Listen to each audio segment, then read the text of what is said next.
మొన్న అగస్త్య బర్త్‌డేకి వాళ్ళ అమ్మమ్మ జంప్ రాకెట్ అనే ఈ టాయ్‌ని గిఫ్ట్ చేసింది.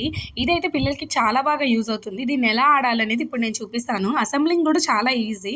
ఇప్పుడు నేను చూపించినట్టుగా ఇన్‌స్ట్రక్షన్స్ ప్రకారం దీన్ని ఇలా సెట్ చేసిన తర్వాత, ఆ యెల్లో కలర్ పౌచ్ మీద మనము జంప్ చేసామంటే మన ప్రెషర్‌కి ఆ రాకెట్ అనేది ఫ్లై అవుతుందనమాట. పిల్లలైతే ఫుల్ ఎంజాయ్ చేశారు. నేను అది కిందకి తీసుకెళ్ళి పెట్టానో లేదో పిల్లలిద్దరిని ఆడిపిద్దామని కాలనీలో ఉన్న పిల్లలందరూ వచ్చేసి లైన్ కట్టేశారనమాట.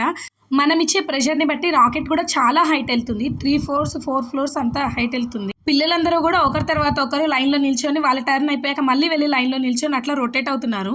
మా బుజ్జోడైతే దొల్లుడు పుచ్చకాయలాగా ఎప్పుడు కావాలంటే అప్పుడెళ్లి తొక్కేసి వచ్చేస్తున్నాడు. ఫైనల్లీ 45 మినిట్స్, 1 అవర్ ఆడిన తర్వాత కూడా వాళ్ళకి తృప్తి తీరట్లేదు. ఇంకా ఆంటీ, ఇంకా ఆంటీ అని అడుగుతున్నారు. ఇంక నాకు వాళ్ళని ఎలా ఆపాలో అర్థం గాక, ఈ రోజుకి కాబట్టి ఫ్రీ, రేపటి నుంచి ఒక రూ. 10 తీసుకురండి. ఎవరైతే రూ. 10 తెస్తారో వాళ్ళతోనే ఆడిస్తా అన్నారు. పాపం అందరూ బిక్కమొహాలేసేశారు. టాయ్ మీ అందరికీ నచ్చిందనుకుంటున్నాను. Please subscribe.